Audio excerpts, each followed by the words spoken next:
Okay, today we'll discuss how the double entry is working. So the first thing, all the transactions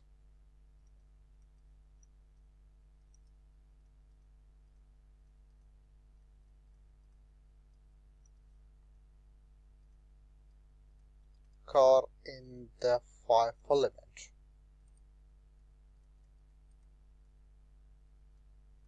element of financial statement. Okay, so these five elements are asset. We can say we can memorize this five element by one acronym with clear.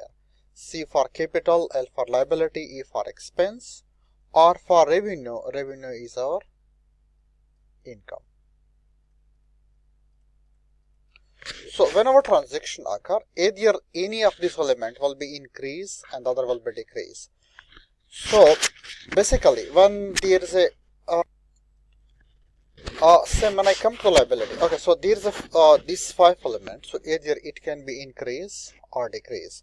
So assume when we say my asset increase, so being an accountant I will use the word of the debits, and decrease it will be credits. So expense, debit and credit. Liability will be vice versa. Increase will be credits, increase in the capital will be credits, and income will be credits. And their decrease will be recorded as a debit. So this is a table we have to memorize them. To memorize this table, we use one shortcut. We use a two word, we can call this is a date.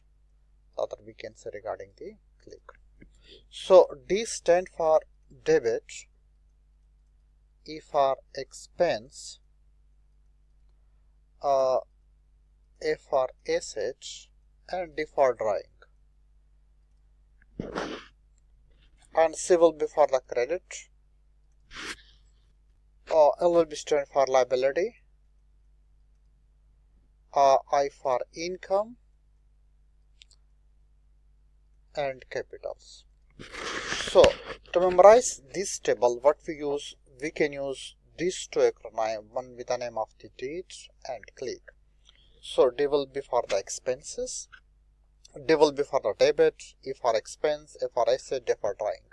So whenever increase in the expense, assets or drawing occur, we record them as a debits. Instead of the increase, we use the word of the debit. Same for the click.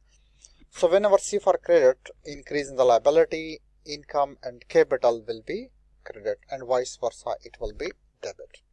Let me write down one example.